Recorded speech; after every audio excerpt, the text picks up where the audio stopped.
everyone, and welcome to a new episode of People in Our Neighborhood After Squirrel Edition. I guess that's appropriate at Boston College. After School Edition.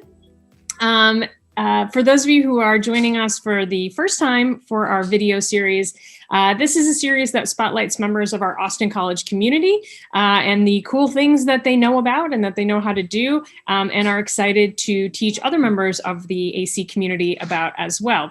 And so this is our third episode. And the first, we've got several firsts here. One of them is that it's the first not cooking episode. So that's exciting. We will be consuming something, but we're not cooking. And the second thing is this is our first volunteer participant. So Dr. Mindy Landeck from our East Asian Studies program is here today. And when I sent out a call saying, if anyone has anything that they know how to do that they'd like to share, let me know. And Mindy said, ooh, me, I do. Just like that. It was just like that. And so she's here today. So Mindy, do you want to introduce yourself quickly? Yeah, hi everybody. I know many of you, but for those of you who don't know me, I teach in the Department of East Asian Studies, where I teach Japanese and anything to do with China, Korea, or Japan. But my interest in Japanese tea actually is one of the many reasons I ended up in the career I'm in today. Because as a hobbyist, I have been studying Japanese tea ceremonies since 1995. So in many respects, tea was the beginning for me. It only makes sense that I've come full circle and have been speaking and lecturing and demonstrating tea in various ways for the last 20 years. Oh, that's really fun. That's really fun. I've told Mindy this before, but when I was in college, I went to a school very similar to Austin College. I took a class on Japanese theater and cinema. And the professor of that class taught us, a little bit about Japanese tea ceremonies, and he demonstrated using a Pepsi can, and he would, wipe the edge and turn it and pass it and all those sorts of things. It was really fun. So, and I apologize in advance. The internet at my house is apparently not great today, and so hopefully this is comprehensible to folks both here live with us and then in the video later. But so Mindy, do you want to go ahead and take it away and tell us a little bit about what we're up to today? Yeah, so today we're going to drink 3 different kinds of teas and do a professional tasting of them. Can you make it so I can share, sure. Erin? There you go. So in your packets, you have 3 teas. You have a green tea, you have an oolong tea, and you have a black tea. And I've chosen these because they hail from 3 different parts of Asia. Are you guys seeing somebody holding a bunch of leaves right now? Yes, we sure are. Yes, okay. So these are all the same plant. These are all the same plant. What is officially known as tea here in the US, we call a lot of different things tea that actually are not tea. Okay. If we were in the European Union or in Great Britain, we would actually have to call these tisanes because there's only one plant that is true tea, and that is the Camilla Sinensis plant, which you are looking at. The 3 teas that we're drinking all come and derive from the same plant. What makes them different is the place, the climate, and the conditions under which they were grown, and then what happens to the leaves after they're picked will determine whether we're drinking a green tea, an oolong tea, or a black tea, and those are the 3 types of tea that we have today. So I put yours into bags, so you may not be able to get a close look at any of them except the one that's in the little red bag. But if you wanted to, you could just unfold those bags and take a look at the leaves, and this is what you'd be seeing. And professional tea tasters really enjoy looking at the leaves both before and after the tea is brewed. We touch them, we feel them, we smell them. So am I asking you to sniff your tea bags? Yes, I am actually asking you to sniff a tea bag. This is actually a normal thing that's done. So I'm just going to switch my secondary camera over to my tea table if I can, so that you can see where I'm preparing tea. So I actually have this right here. So this is the green tea that we're drinking. And we're going to drink these 3 teas in the order that you see them currently on camera, from left to right. And there are good reasons for this, because we're going from the sort of least processed tea, which is this green tea on the left, to the most processed tea, which is the black tea on the right. And when I say processing, there's a lot of different components to how these teas get processed, and these all impact the flavor. But green teas are the least processed, and that's why they're still green, just like the leaves that they come from, right? So these are steamed, and what the steaming does is it kind of, and then they're dried, and this arrests the process of oxidation. It's oxidation, exposure to oxygen, that turns them to that brown rusty color you see in the middle with our oolong tea, and then eventually to that black color we see with the black tea, the Chinese black tea on the right. And then they are also sometimes cooked, roasted, pan fried, all the rolled, shaped, all different kinds of things happen to them. Now, Japanese green tea, which is what we're starting with, is the least processed of all of these. They don't cook it. They don't roll it. They air dry it, sometimes in the sun, sometimes with air, open air or a machine. And it's also steamed, and that's what allows it to basically continue to be green. So the idea of green tea is that the flavor will be really fresh and very verdant. You know, it tastes vegetable-like very frequently. How many of you guys drink green tea or have had it at a restaurant? Is anybody a dedicated tea drinker?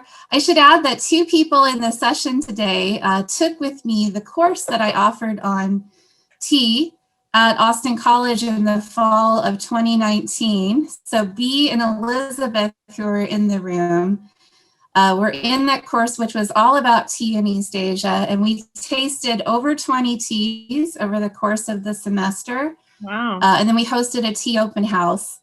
And so they have become quite adept at tasting these teas.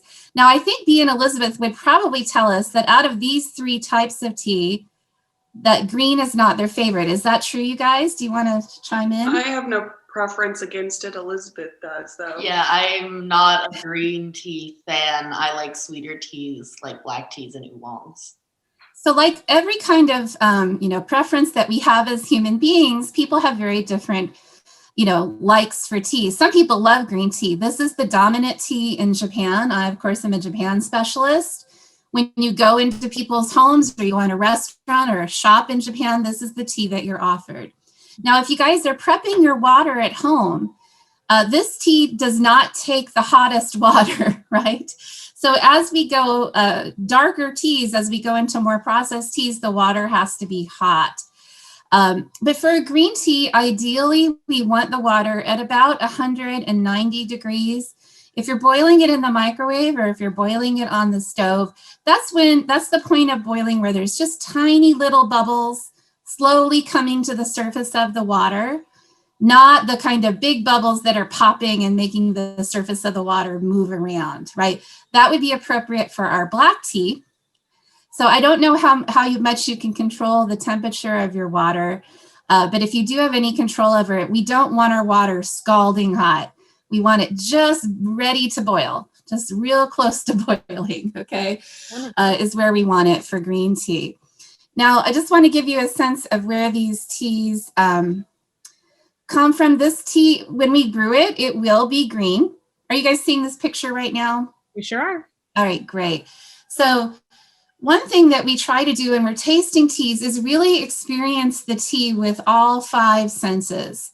We want to touch it. We want to have a tactile sense of the leaves, both before and after brewing. We want to smell it and really get the aroma of the tree, both as a dry leaf and as an infused leaf after we've steeped it. We want to look at the color, the texture, the viscosity and mouthfeel, and also the color of the liquor that we brew. And we do call the brewed tea, we often call it the liqueur. Tea sommeliers, this is their terminology, right? And with a green tea, it will look green, or it will look pale yellow, pale green, or green. And so that is what we are expecting to see in our cup. And look at this. This is the kind of landscape this tea comes from in Japan. Wow. I mean, that's Mount Fuji, so it's pretty spectacular. But these are very cultivated, very easily groomed by machine tea fields. And then the leaves are hand-picked, just the smallest and most tender and delicate tiny leaves from the end of each branch are hand-picked, which is why this tea can be really expensive if you have really good quality sencha. So, shall we brew some? Yeah, Seems like it's let me ask you, Mindy. Yeah. So hang on. Got a weird view. There we go. Let me ask you, I know that you have traveled to Japan, and I know you did a Jan term that took you to Japan. Have you been to the tea fields in Japan, or? I have. The Jan term didn't go there because we were there in the dead of winter. But, you know, they're still beautiful then, right? But the ideal time, the time that these teas are typically picked is around the first week of April. So that's kind of the prime time to go. Okay. Right about the same time that the cherry blossoms are blooming around Japan. So it's a really beautiful season everywhere you go in Japan at that time of year. But of course, tea is drunk year round. There's not a particular season to it at all, except in the cultivation. Yeah, awesome. All right, so show us how to brew this green tea. All right, well, I hope that you guys are boiling your water. Is everybody getting their water nice and hot? All right, so once you've got your water, not at a full boil. Now, you guys might, or I think are probably using your tea bag. Okay, so you can just, you know, unceremoniously plop that tea bag right into your cup. Do take a nice big whiff of it first, right? I'm using a tiny little teapot. Now these look how tiny this is. It fits right in the palm of my hand. Mm-hmm. So Gongfu style brewing is actually a Chinese tradition originally that came to Japan, and it uses these tiny little pots that are usually about 8 ounces. That's all they hold. So it's like maybe 2 servings if they're tiny servings for 2 people. Yeah. Anyway, put your tea bag into your vessel, and then we just add our hot water. Now, green tea does not steep for a long time.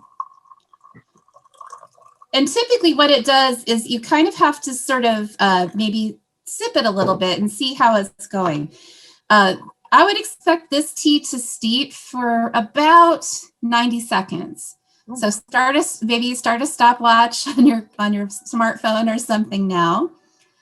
I find that you can use a timer all you want, but teas are all a little bit different and they can be rather temperamental.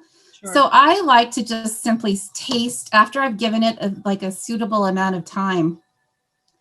I pour a little sip out and then I taste it, and then I keep doing that until it's about where I want it to be. Now, Mindy very kindly put together truly adorable tea packets for all of us who are here on the call in these really cute bags, and had them all for us, which was very kind. But Mindy, if we want to do this next weekend or tomorrow, or if someone who's watching the video would be interested in doing it, is there a particular thing we should be looking for if we're looking for green tea in a market? The main thing is if you want really good teas, you don't want to buy them in a bag. You want to buy a loose leaf tea. That's the tea that we buy in bags is actually the kind of like leftover crumbs of the good tea. So like we all grew up drinking Lipton just like I did, but like little did we know we were getting like the thing that they sweep up off the factory floor. Right. That's what we're drinking when we drink Lipton. So What you want is you want to buy your tea.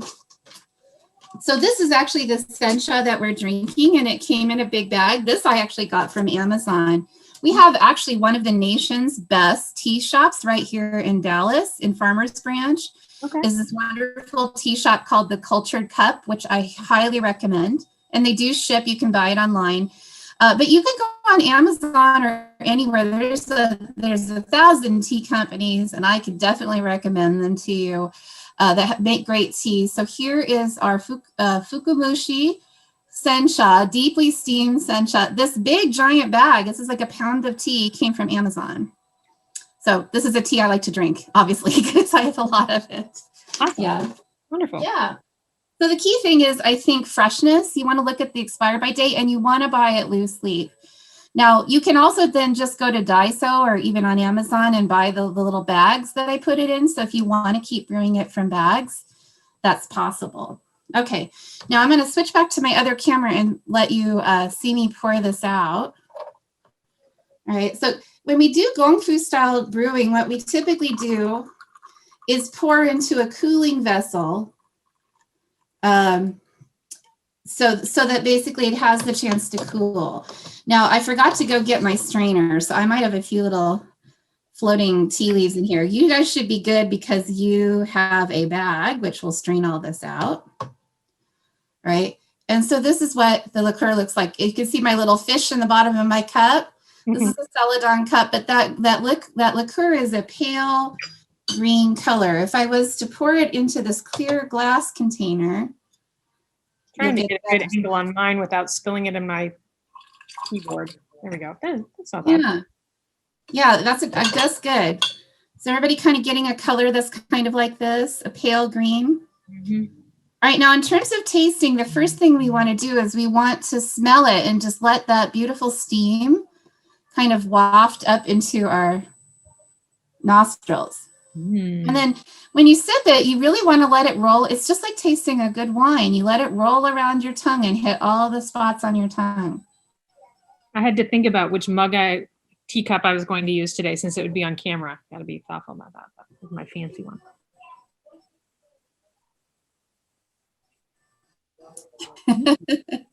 Yeah, for sure. It's like, thinking about, what's a tea tasting wheel? Are you guys seeing that? Yes? Yeah. Oh, wait. Yes. Are you guys seeing the tea tasting wheel? Oh, I'm not seeing it, but Elizabeth is. Okay. So when you think about a tea, you're not seeing it? I'm not seeing it. Let me try sharing again and just see if it's... Elizabeth has it up on her screen. There we go. Yes. Elizabeth. Okay, here. Are you guys seeing it now? There we go. Yeah, great. Yeah. So what we do is we try to narrow it down into kind of the major flavor profile, and then you'll see it kind of gets more and more specific. Mm. Now, a lot of people get floral notes from this. I tend to get vegetal notes. I would be interested in hearing what you guys feel like you're tasting in it. Just kind of really close your eyes, sip it, and think like, what is the feeling I'm getting from this? Like, what does it taste like I'm putting in my mouth right now? Are there images that come into your head? Do you think of green fields? Do you think of forests? Do you think of cliffs? What are people getting? Let's hear from some people. All right. Sonia says she's getting earthy. Other folks, feel free to unmute yourself or raise your hand and I'll spotlight you. It's so vegetal. Elizabeth and B, only one of you can ever be unmuted because you're in the same room. They're in the same room. So vegetal is what you said, Elizabeth? It's so vegetal. It reminds me of like, those cookie cutter, like every house is the same neighborhood that like definitely have like a neighborhood watch and all the lawns are like that really bright shade of green. Uh-huh. It reminds me of if you had just taken a bite of one of those lawns. Mm-hmm. This represents suburbia in a cup to you? Yeah, just that very green lawn. Awesome. It's so vegetal. Awesome. Yeah, what is it, dude? Now, how do you like it? I mean, I think sometimes we get so enamored of like saying, well, what notes are in it? What's the nose? How's the finish? But like at the end of the day, the question really is it drinkable? Do you enjoy it? I think it's good. I prefer one of my flavored ones to it, but it's good. I think most Americans, we are very familiar with flavored teas and we're familiar with quite strong teas because like when we grow up, especially iced tea or sweet tea, those are made with black teas. And that of course is a more full flavored, full bodied kind of tea. We're getting there, right? We're going to progress there. But you can probably intuit now why we had to taste this one first, because if we tasted the black tea first and then did this one after, it might just come off as water, right? Now, there are stronger green teas, and you can also adapt the strength of your green tea by letting it steep longer. by upping the heat of the water by a few degrees, right? There's various ways you can tweak this. And of course, you can add flavorings, you can add fruits, you can add spices, you can add sugar. Most Japanese people, if you added sugar to a green tea, they would be slightly horrified. But God knows if it was good enough for the Arizona Iced Tea Company to do it, like we could do it too, right? Don't worry, I'll never tell. Mm-hmm. Yeah. Now, here's kind of a fun tradition that is part of tea brewing in the Gongfu style. And I'm just going to switch my camera back over to my tea table here.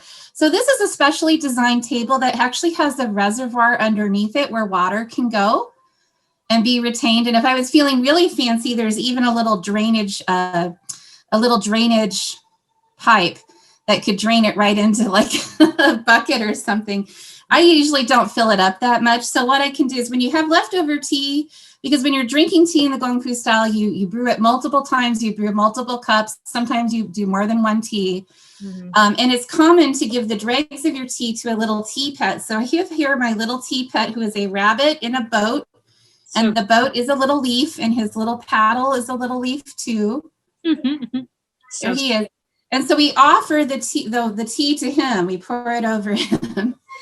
And the thing is, this is unglazed clay. So like over time, the oils from the tea will actually give this thing a beautiful patina. So these are called tea pets in Gongfu Brewing, and they're something that we enjoy. That's really nice. Yeah. How did everybody else do with their green tea? People in the chat are saying it's quite nice. I like it.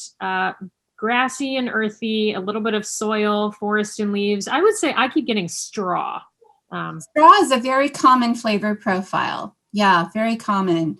Mm-hmm. As are minerals and rocks, which I think we'll pick up more in our oolong. Okay.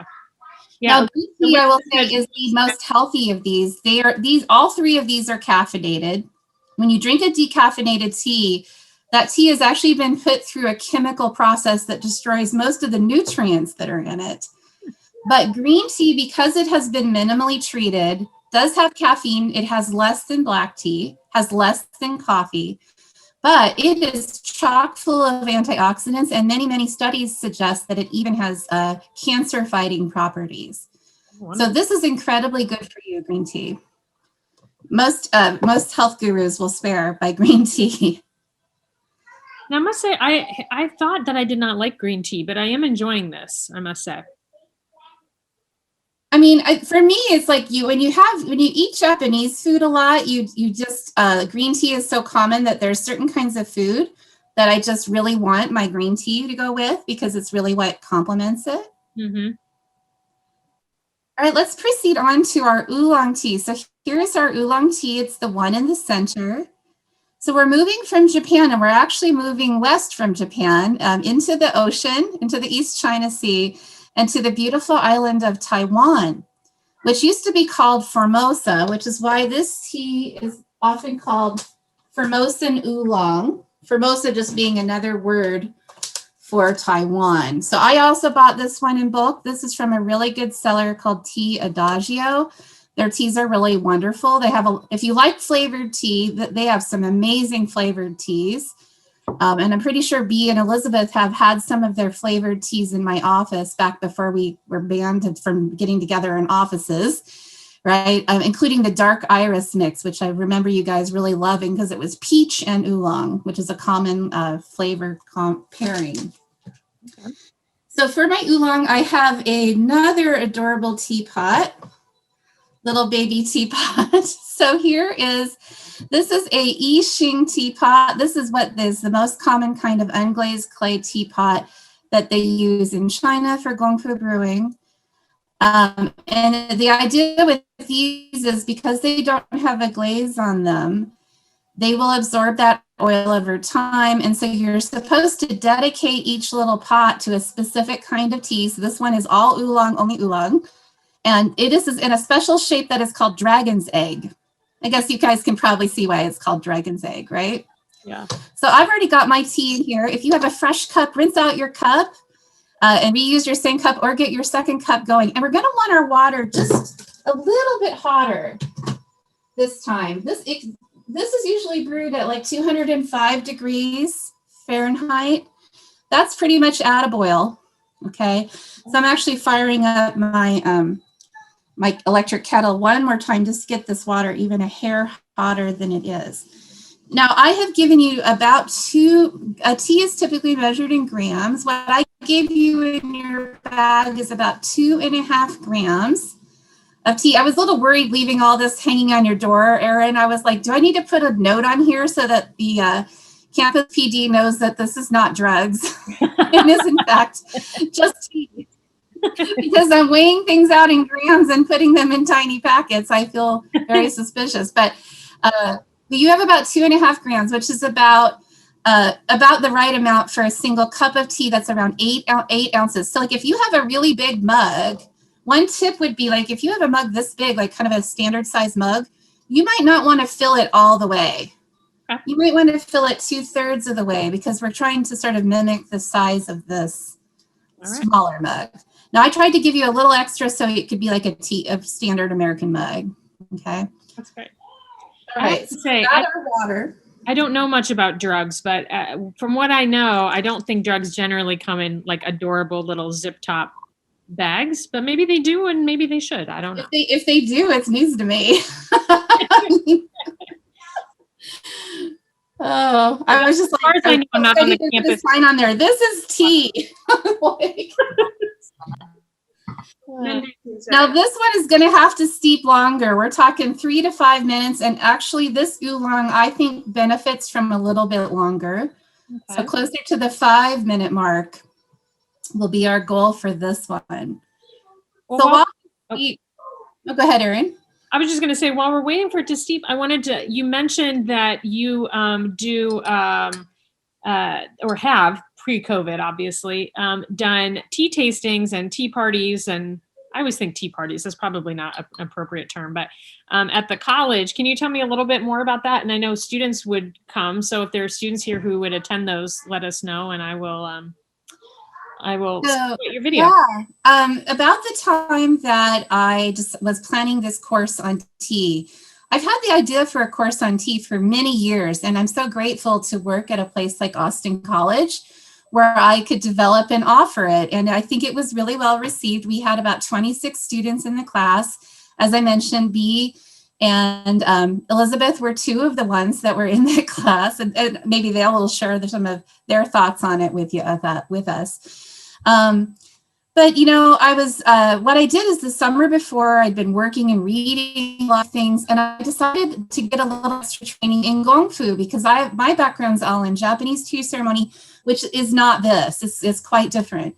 Right. So I wanted to have that experience. So I signed up for a course with the Specialty Tea Institute, which is a national institute that certifies tea sommeliers. And I took that course at the Culture Cup with my teacher, Kyle Stewart, who is a tea sommelier, who is internationally recognized. And I just learned a lot about this style of tea brewing. It was really great to expand my tea knowledge to China and Korea, actually. Yeah. And so when I was buying up all of my supplies, I just bought a bunch I got a little carried away with teaware because I love it. And I decided to set up a secondary tea space in my office to enjoy so we always hold office hours, and sometimes nobody comes or only a few people come. But I thought, what if I have tea and cookies on hand all the time? And it just gave people an excuse to feel more at home and to kick back and to really connect. And my God, they came. In fact, I think my mentees, and I know Lily's in the room too, and she's one of my mentees, occasionally got so popular that I would have to remind people that it actually wasn't my office, that we needed to wrap up our tea time and let me get back to my work. But it was wonderful, and I look forward so much to the day when we can do that again. Yeah. Are there students in the call who have gone to Mindy's tea office hours that want to tell us a little bit about what that's like?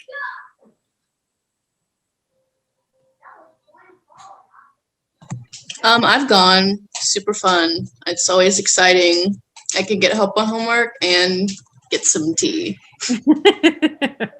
That was Nye. one of I Mindy's. find that students never, for some reason, never mind getting a little bit of extra caffeination midday.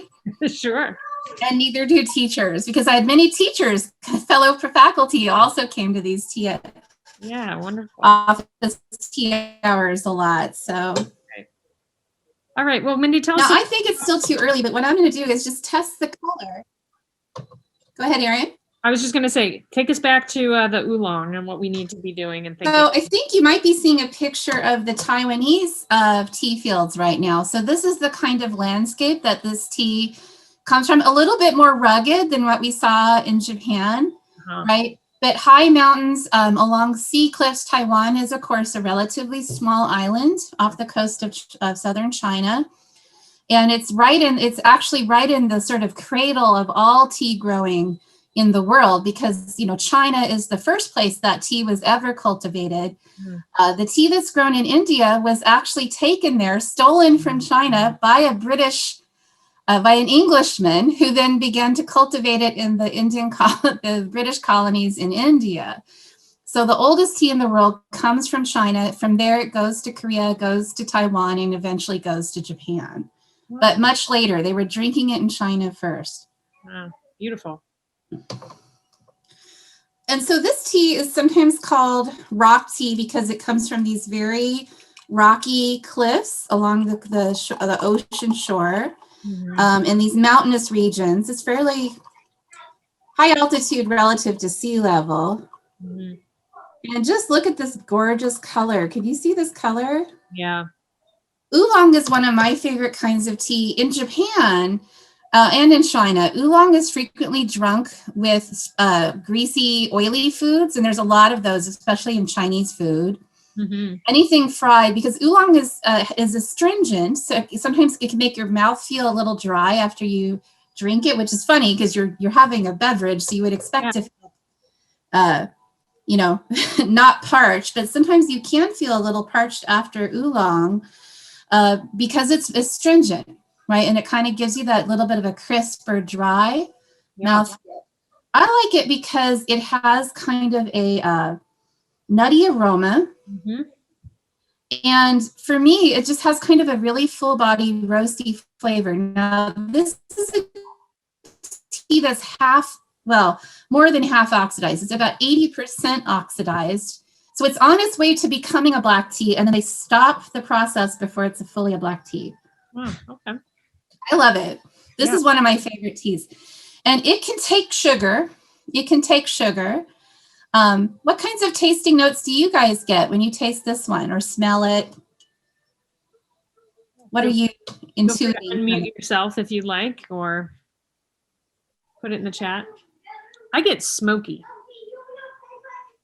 Oh, yeah, it can be smoky. This one is not smoked. The black tea that we are about to drink in a moment actually is of smoked black tea. So we'll see if we can pick those woody, smoky notes up, right? Yeah. B is asking in the chat, where is Vlad? He's that's B's favorite among my tea pets because he's a bat, and we named him Vlad. Vlad the tea drinker. So, yeah, I didn't bring Vlad to the party today. My apologies. We will give a little drink to the bunny here. We'll fill up her little boat with tea there and let her soak in it, right? So, Hannah in the chat says nutty and ashy are the notes that she's getting. Yeah, sometimes it's interesting combinations. Now, between this one and the green one, which one would you guys prefer? Like if you were choosing at a restaurant, which one do you think? Vegetal and fruity, says Nye. And see, the thing is, you can pick up different notes depending on how long you brewed it, right? And the heat of your water. Yeah, I'm very fond of the oolong, Sonia. I really do like the oolong. Green tea, I know, is so good for me. It kind of depends on what I'm eating. Like, I like green tea with sushi and oolong with tempura, if you guys know these typical Japanese foods, because the oolong kind of cuts through the oiliness and the richness of tempura. Yeah. But the green tea it doesn't get in the way of the subtle flavors of sushi for me. So I like the pairing there a lot. I mean, look, I'm very fond of beer with sushi too, but if I'm not drinking in the daytime, I go with my tea instead. Yeah, I prefer the oolong. I think because I'm a black tea drinker, generally speaking. I prefer black tea, so we're getting a little bit closer there. But I can see the charms of the green tea, but I personally prefer the oolong. Yeah, I'm. This is actually one of my favorite teas, oolongs. I honestly have never met an oolong that I don't love. And so like it's a pretty safe bet too, because like it is possible to kind of get a, not so hot green tea. I've had some sort of mediocre green teas. Sure. But oolongs seem very consistently good. And I think maybe it's just my prejudice as an American that I grew up drinking black tea. Yeah. And oolong is closer to it. Yeah. So it's just maybe a little bit of a familiarity thing. Yeah, I get that. Yeah. I know you recommended, one of your recommended items was to have maybe a mild flavored shortbread cookie. So I've got my Girl Scout shortbread here. Yeah, or even like a saltine cracker. Like if you're tasting several teas in a row, I mean, if you're just drinking a single tea for the pleasure of drinking it, this is not as, much of a consideration, right? But it can be good to sort of just refresh your palate a little bit. All right, this is me trying to remember how my fancy gadget works. Amber in the chat says that her mom always made green tea for her when she was sick. Well, that's really? Yeah, green tea is super good for you. Amber, I'm wondering though, now when you have green tea, does it just remind you of being sick? Do you have that weird association? The weird association with it. That often happens to me. But maybe that's just me. Okay. I had to test something and make sure. I haven't used this thing in a while, so I was like trying to recall how this particular toy of mine works. All right, so actually Elizabeth has a much fancier version of this, but this is kind of a fun little gadget that I have. I don't know how well you can see it. Let me move some things around.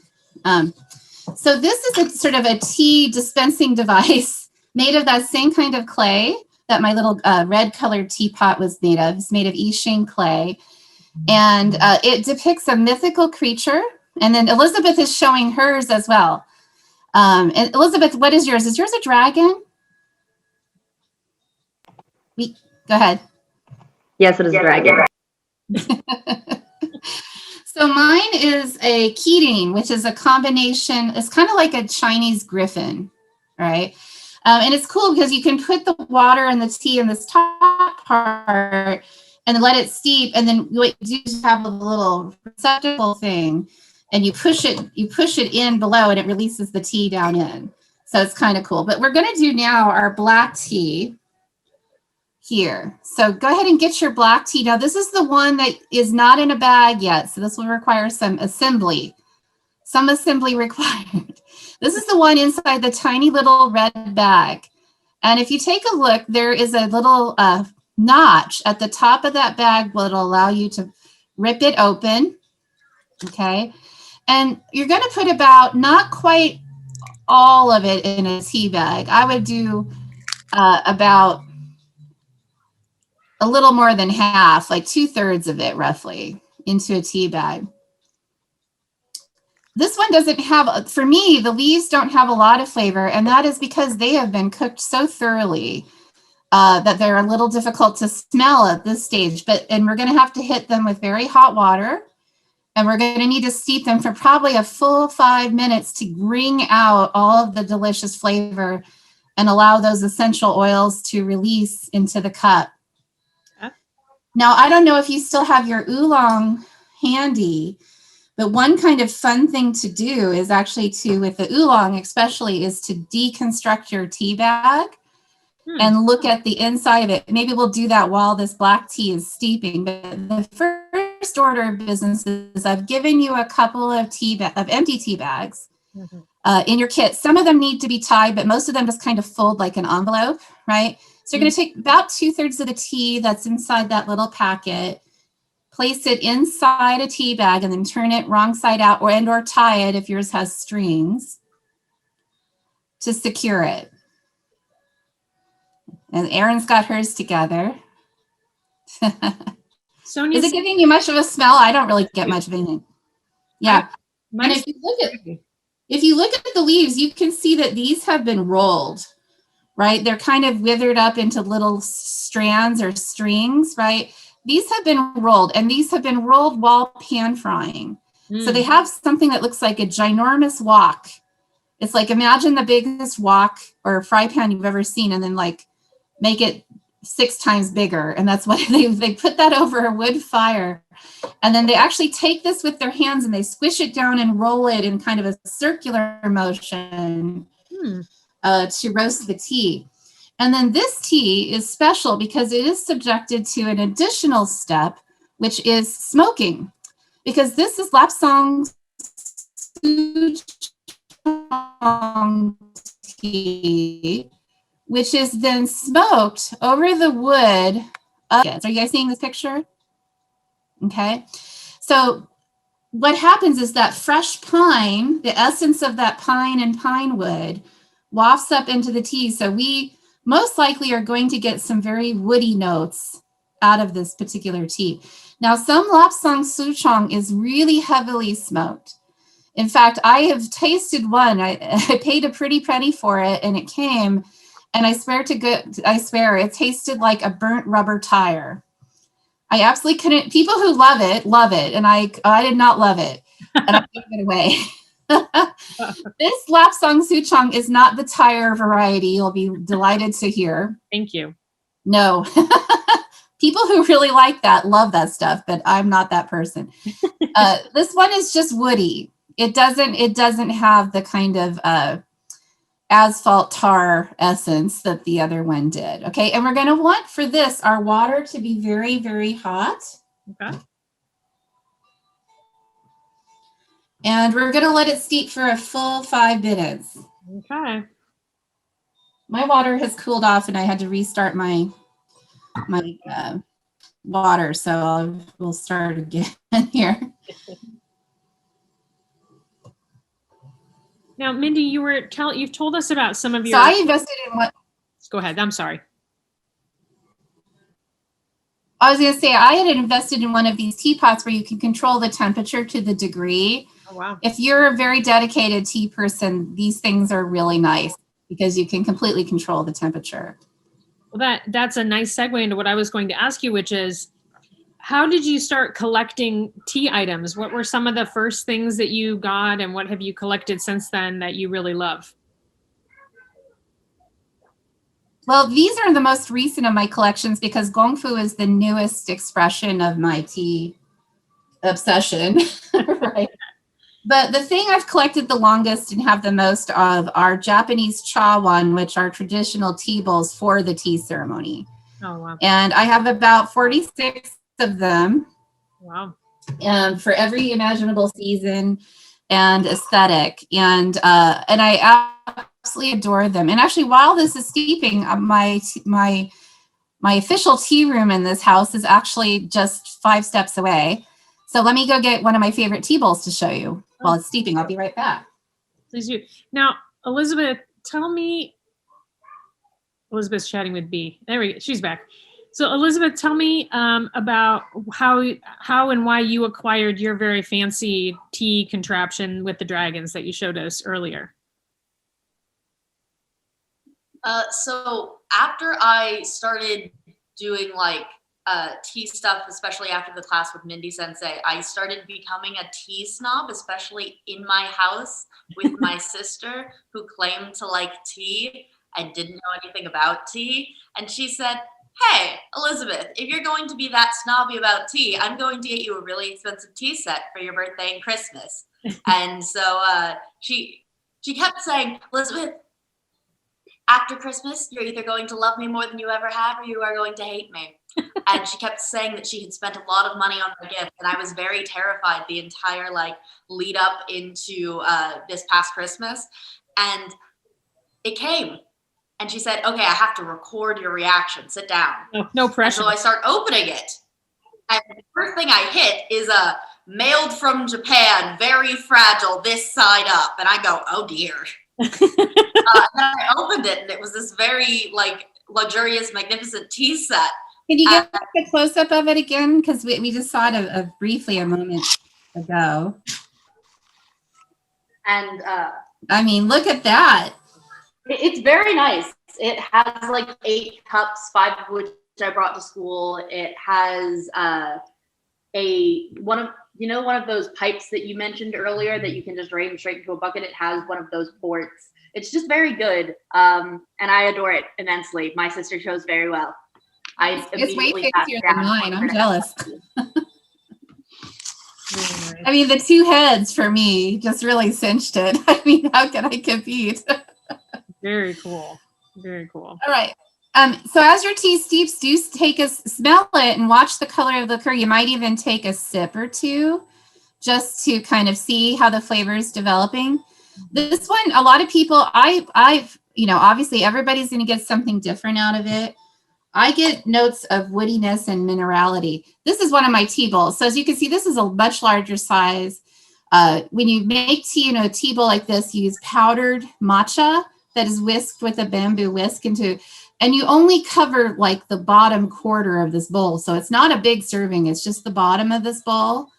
But this is one with a design for the new year. So it's appropriate for the current season because it has a crane and pine, symbols of longevity on the outside, and inside it has plum blossoms, which are just now blooming in Japan, a symbol of the coming of spring.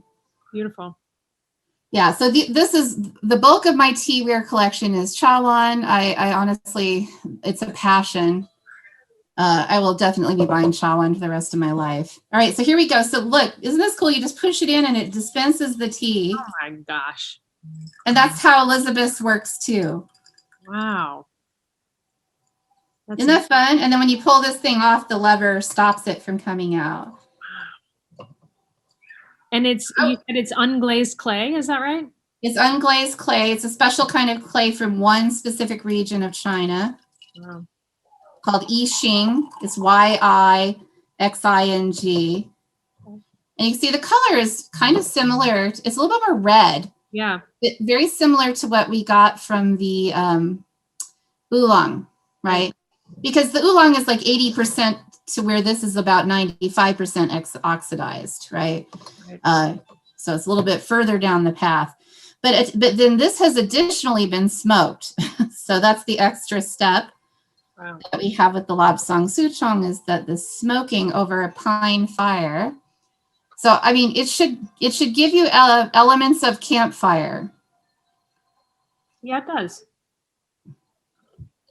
Oh, it has that. There's a kind of, does anybody else get this kind of almost feel of a menthol or kind of a cooling sensation? Which is something that tea can do. Tea can really surprise you. We had, for example, one of Kyle Stewart, my teacher's favorite teas, and the one he brought to our class when he visited us from Dallas, is a cream oolong from China. And it's called cream oolong because the notes of flavors that you get out of it are basically buttered toast and popcorn.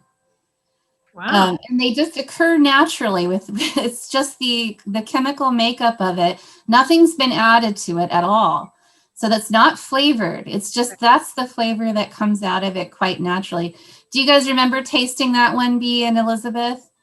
The cream oolong? It really tasted like movie theater popcorn. It was a lot. It was very good, and it did taste a lot like popcorn, like surprisingly so. It's so weird because you're just like, how am I drinking popcorn right now? That's how, I mean, it has to be that's how the popcorn flavored Jelly Belly jelly beans get that flavor. I'm sure that's naturally occurring too. Yeah, exactly. It was right off of the jelly bean plant. I'm curious to hear what people think of this one, especially as compared to the oolong and the green tea. Mindy Sensei, I'm surprised you didn't walk them through how to move it in their mouth to get the full effect. Yeah, to kind of roll it around on our tongue, right? Can you say something about that? Because we're looking also for mouth feel, right, Bea? Because some teas taste silky or more creamy, some are more watery. Sometimes they even remind you a little bit of like a broth or a soup, right? And so this all becomes part of our vocabulary. So Ahana said, I feel like I taste smoke. and something sweet like honey and mint. Yeah, that's natural sweetness. So like, and when I mentioned menthol earlier, that's that mint. I think you're highlighting, Ohana, is that there's a kind of funny, cool sensation on the back of my tongue that is somehow like minty. And some people are getting it and some people don't. One of my very favorite teas that comes on really strongly with a honey flavor is also a Taiwanese oolong of a variety called Oriental Beauty. And this is a really interesting tea. Unfortunately, I did not have it in sufficient supply for us to try it. It only is produced by a very limited region, and they only really sell it once a year. It always sells out, and then you can't get any until the next season. Sure. But it's so interesting because it's an amazing case of like the symbiosis or relationship between the animal world and the plant world.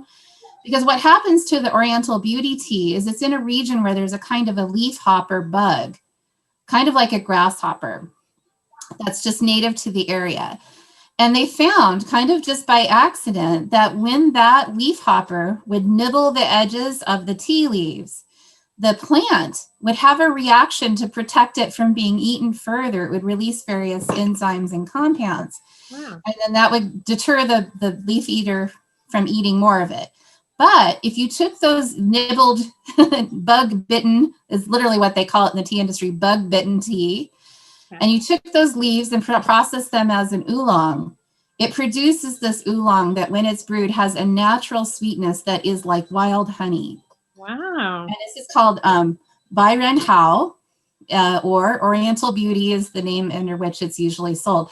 So if that intrigues you, around April, check your tea sites for some Oriental Beauty. It costs a small fortune, but a bag of it makes a lot of tea. I mean, so like the beautiful thing about tea is like they sell it by the gram, so it can seem very expensive. But I mean, the truth is to brew that tea, it's 42 cents a cup. Or wait, hang on a minute. No, it's $4 a cup. But I mean, you would pay that at Starbucks. Right. And I guarantee you Starbucks never had a tea that tasted like this stuff. It is the nectar of the gods. So, yeah. Wonderful. So I had to opt for a more common kind of oolong, but any kind of oolong coming from Taiwan is amazing. So Amazing. Well, does anybody on the chat have any questions for Mindy? That things burning questions that you have about tea you've been sitting on for the last 50 minutes. Do you have any questions? increasingly, people are cooking with tea, Mm-hmm. right? So that's a possibility. Tea is a food, it is edible, right? And there are even some fancy restaurants in Dallas that are doing tea and, like multi-course meals with tea pairings for each course. Mm. So it's a thing. Yeah, that's amazing. I know I watch a lot of cooking shows, and they like to do like tea smoked, whatever. Nye in the chat says that the third tea, the black tea, is her favorite. Sonia wants to know, what's your favorite tea, Mindy? I'm presuming she's not asking me. Well, it would be probably, okay. I would say, oh gosh, it's so hard. Oriental Beauty is a running favorite. I will drink that anytime. I grew up on black tea. I love a good Earl Grey, right? I would never say no to a good Earl Grey with a piece of cake. I'm like, I will be there for it all day long. Sure. Chinese black teas, I think, are stunningly good. You can treat them like an English or an Indian black tea. You can add cream and sugar, and they can take it all day long because they're very robust. This, as black teas goes, this is kind of a low key one. So, you can definitely get some more robust ones that can take that cream and sugar and take the flavoring. Right. I do love matcha, right? Which we didn't cover here today because it's not a steep tea. But matcha is fabulous, and you can put it in ice cream, and you can put it in cakes and cookies. It's wonderful stuff. Yeah. And Amber's asking if maybe we can send out an email that includes links for how to buy. Oh, yeah, absolutely, we can. Sure. If you're watching us later on YouTube, please feel free to email Dr. Landeck and Landeck at austincollege.edu, and I'm sure she will have many recommendations for you. Happy to do that. Any other questions for Mindy before? I know she has one thing she wants to try to Oh, use yes. as our grand finale, but Let's it's make it not grand. bad. Sorry, B. But does anybody have any other questions for Mindy? B says she's going to give you a tea sampler on Monday from their favorites at the house. All right. I'm always happy to learn about new teas, and free samples are welcome. Welcome. And then once COVID hopefully leaves our lives soon, I hope soon. I am in Sherman Hall on the first floor, and my tea office hours are open to all students when the building is open. Stop in. I always have tea. Usually many kinds to choose from. So wonderful. Such a great example of Austin College hospitality. Hospitality, that's right. I didn't intend that pun, but it was a good one. It works though. Yeah. All right, so this is, there's no guarantee this is gonna work, but we're gonna try it. All right, so this is the first tea pet I bought is this tiny little froggy who is on a watermelon. So cute. And this little frog, and Bee's laughing because she knows what he does. He does a trick, right? So I have been soaking this in cool water for 2 hours. So this is also made of Yixing clay. It's porous, it's not glazed. So it has soaked up some water. It's heavier right now than when I put it in there because it's been soaking with cold water. Now, what it's supposed to do is the little frog is supposed to do something when I hit it with hot water. Will it do it? That's the question. All right, so we're about to find out. I'm going to get my camera real close here. All right, let's see, go this way. Keep your eye on the froggy. We'll see if he does it. All right, I had to reboil my pot, so hang on one second. All right, are we ready? Yes. All right, here we go. Yay! Oh, that was not very impressive. Actually, he is capable of spitting it for like 1.5 feet. Oh, wow. Well, I was impressed. Did you see it go a little bit though? Yeah. When we did the tea house, we shot people with it. We would set it up and then pour it when someone was paying attention and hit them with it. That's awesome. I mean, I did this in my office one time, and it like went right over the front of the desk and got Julie Hempel. So that's amazing. We need it was pretty fun for students who are falling asleep. I needed to soak him a little longer, maybe. Yeah. So, well, I hope that you will drink more tea. And the key really is to just taste things and find out what you like. There is such incredible variety. And if you're worried about caffeine, of course, there's herbals. Like I personally love rooibos, which is an African tea that's made of honeybush, which is a plant that doesn't have caffeine, has wonderful flavor. And so rooibos teas, that's spelled R-O-I-B-U-S, African honeybush teas are a great option if you're or if you like me, like sometimes you like to have a cup of tea before you go to bed at night to kind of relax you, but then like you don't want to be lying awake at 2 a.m, right? Rooibos is a great choice in those cases. And then Sonia had emailed me to talk about chai, which is of course this wonderful Southeastern Asia tea custom, which we should do more about. And maybe we could, anyway, Erin, I have some ideas for somebody who could talk to us about chai. There was a college student in the Dallas area. I think he's now going to UT Austin, but he was super interested in chai and he created his own chai masala recipe and marketed it with the Culture Cup. And I bet we could get him to do a program if we wanted to someday. I love chai. Yeah. So just maybe we'll thoughts for future, maybe not for people in our neighborhood because he's not a people in our neighborhood, but fun things he could do with tea. Yeah. He's not in our Austin College neighborhood, but he's in our Texas neighborhood. So that's something. That's right. That's right. The key is to sample. And so I especially encourage you guys to check out the Culture Cup because you can go into that place and many tea shops do this and they'll let you sample different kinds of tea and they'll help you find the tea that like really suits you, right? That becomes your new favorite. So wonderful. Well, we still together? Okay. Yeah, I think so. My internet is so crummy today. I could hear all of that though. You were frozen, but that's all right. Okay. That's good. Yeah. But thank you so much, Mindy, for Yeah. being here and for providing us with the teas, of course. And thank you to everyone on the call who sampled along with us and contributed your thoughts and your notes and all those sorts of things. And we will go ahead and wrap it up. Please, folks on the call, keep your eyes open for future iterations of People in Our Neighborhood. Our episode in 2 weeks will feature Dr. Alicia Daniel's story from the Scarborough Center for Writing, talking about journaling and how to journal mindfully and thoughtfully. So it'll be really exciting. But in the meantime, Mindy, cheers to you. Yes, thank you. I had a really great time. Thank you guys for coming, and I cheers to you. Thank you. All right. Bye, everybody. My pleasure. Bye-bye. Bye. Thank you, guys.